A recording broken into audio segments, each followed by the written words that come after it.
What's happening, World B Marsh Boxing? We back at it with another post-fight review. Tank Davis making his 135-pound debut versus Yuriokis Gamboa for the vacant WBA paper towel at lightweight. So in the first round, I gave it to Tank Davis. He was landing three straight left hands. He had three consecutive straight left hands, and Gamboa is making him miss. He made the man Tank Davis miss with Tank Davis threw a kind of straight left hand, and Gamboa used his reflexes, made him miss. Then he landed a nice body shot, but not enough to win the round. Round two, Gamboa gets dropped, but to me, it wasn't. He got caught with a punch and did go down, but to me, it looked like his shoe got busted and looked like his heel was popping out the shoe. You know what I mean? And it looked like the man Gamboa couldn't continue.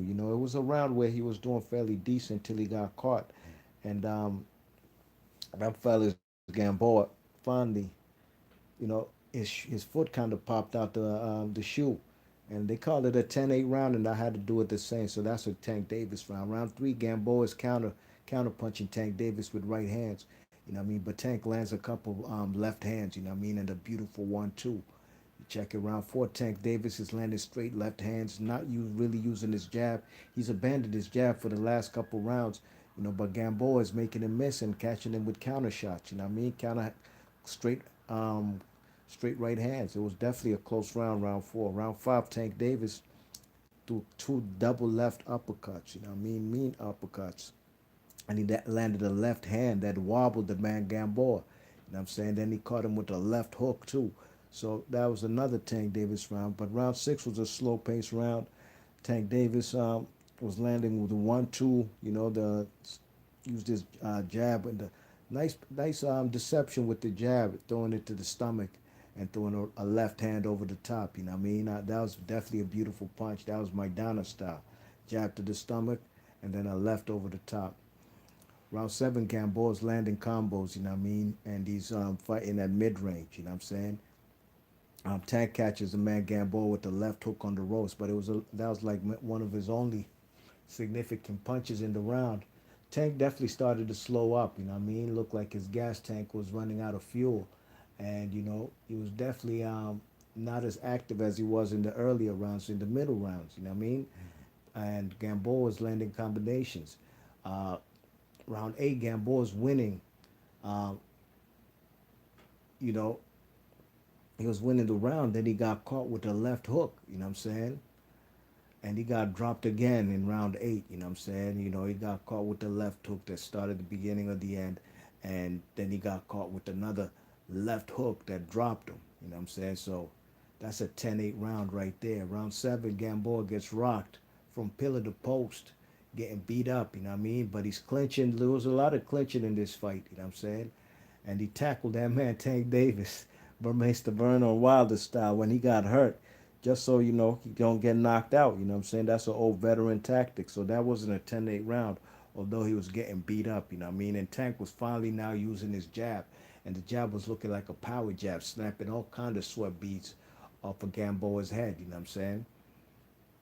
You know, round 10, Gamboa did catch the man Tank Davis with a beautiful three-piece. While Tank Davis was looking at the crowd, I don't know what he was doing.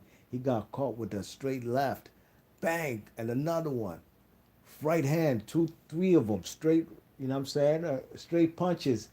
And I mean, and they caught Tank Davis flush in the face, you know what I mean? Didn't really do nothing of significant damage, but these are the rounds that the man Tank Davis is losing on my card, you know what I'm saying? Round 11, there was a lot of clinching, you know what I'm saying? And there was a round where it was a slower pace, a lot of clinching.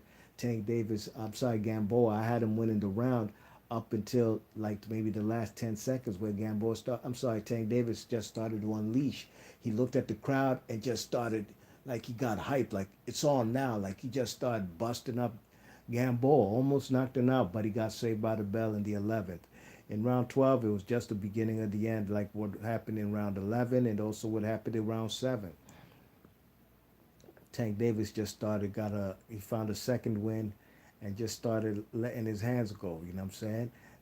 Gamboa got terrible advice in his corner from his trainer just to go all out there and just let it all hang out. That's the worst advice. I knew this would end up like how the round nine of Terrence Crawford versus Gamboa. You know, look, the guy definitely needed a knockdown in round 12 to win the fight, yes. But you got to tell the guy what specific instructions. Give him some ideas of some punches to land, set some traps. You just can't tell Gamboa to go all out. And he did. And he paid the price, man. He got dropped. You know what I'm saying? He got dropped with a mean punch, man. Straight left hand.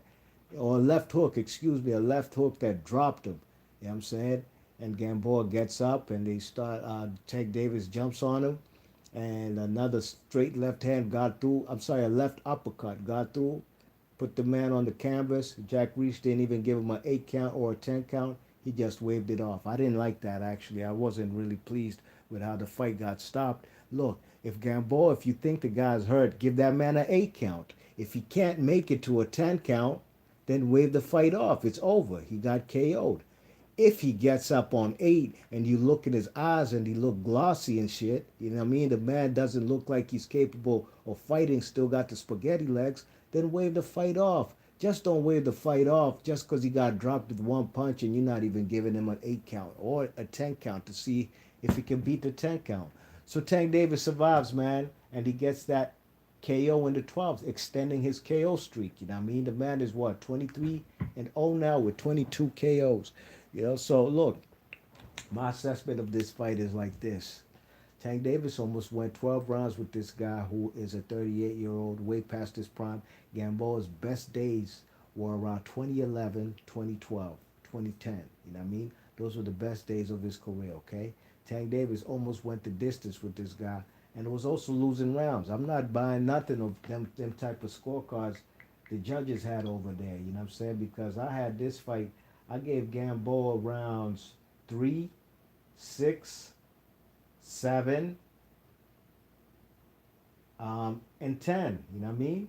10 and 11, matter of fact. You know what I'm saying? I gave him 4 rounds. You know what I'm saying? This was not a complete wash like the judges' scorecards were suggesting. There were plenty of rounds when the man, Tank Davis, was reminding me of AB, wasn't letting his hands go. You know why? Because he gassed out. You know what I'm saying? After round 7, when he almost put the man Gamboa away, but he didn't, the man gassed out. He outpunched himself. And there was many rounds that he wasn't letting his hands go. Just kept his hands in his pocket. You know, so Tank Davis, man, you can't compare that fight. His you can't compare it compared to Teofimo Lopez versus Coleman. You know what I mean? Look, man, these are Tank Davis peers, okay? And look what Teofimo Lopez did with a formidable, strong lightweight in the man Richard Coleman. You know what I'm saying? He just obliterated him. Tank Davis couldn't obliterate this guy up until he got that bad advice. This guy Gamboa, if he got better advice, he probably would have lost on points. You know what I'm saying? Might have hurt Tank Davis. You never know. You know what I mean? If he got better advice in his corner. But at the end of the day, he almost went the distance. You know what I mean? So was I impressed with this performance? No, not really. This guy came up from lightweight. You could see the size difference in the ring between Gamboa and Tank Davis. Now, for somebody who doesn't know these guys' back history, they might have thought this was a great entertaining fight. Mangado was on the canvas at least 3, 4 times. You know what I mean? Yeah, if that's how you feel about it, but me knowing the history of these guys and knowing exactly what this fight really means, really doesn't really cause a dent in the boxing world as far as the landscape at lightweight. Doesn't really prove anything for the man Tank Davis. Definitely getting more popular with every fight. A lot of people turned up over there in Atlanta, Georgia for the fight, but we want to see Tank Davis fight a lot of fellas like Vasyl Lomachenko, who holds the real WBA belt, not the paper towel belt that Tank Davis just won tonight. You know what I mean? Teofimo Lopez is out there with a title with the IBF. You know what I'm saying? WBC, you have Devin Haney, who's a champ. They have real titles. Okay, I heard some channel today talking about he would consider still Teofimo Lopez versus Vasyl Lomachenko for undisputed. No, you can't do that because Vasyl Lomachenko no longer holds a WBC title. He only has the IBF, no, excuse me, the WBA and WBO. Okay, so Devin Haney is still a champion, interim champion, and I think that Luke Campbell is supposed to fight somebody. It's escaping my mind right now. Supposed to fight somebody for the so the WBC is all messed up over there. So Vasil Lomachenko got to beat guys in order to get his WBC belt back. So I can't wait to see what's going to be happening for in the near future for Tank Davis. Teofimo Lopez, Devin Haney, Vasil Lomachenko. These are the type of guys in his division. The question is, for the whole of 2020, will Tank Davis get in the ring with any of these guys? Time will tell. B Marsh Boxing. Big ups to everybody in the chat. What's up with Finks Art of Boxing? Says Wagwan. What's up with you, dogs? I'm good, man. I'm good. Mike 104. What's goody, man? He says Tank must have felt like going rounds. Gamboa's one leg, and Tank saw the potential highlights. I don't think he wanted to go rounds, man. I think the guy just really couldn't get this guy out of there, and he even said it in his post-fight interview. You know, like he hit him with everything, and he was still around, so he knew that this was going to be a fight that might go the distance. You know what I mean? If Tank wanted to, could get him up out of there early, he would have. Mike 104 says it was good to see the high energy crowds, no question. Finks out of the box. He says Davis getting his highlight reel together for the Twitter. True indeed. Mike 104 says, what's up, B Marsh? You on it? You already know. Mike 104 says, as a champ, Tank should match up with higher competition instead of gatekeepers like Gamboa. No diss to Gamboa. His time is just up at that level. Absolutely. And Tank is not a champ because the real champion is Vasil Lomachenko, who took a WBA strap off of Jorge Linares. That's the real champion. Jorge Linares took that off of Crawler. Yes. Finks out of boxer says, I think Gervonta was trying to overperform for the in the 135 debut, but I agree. Teofimo shined and gave Comer the breaks in a world title fight. Absolutely. And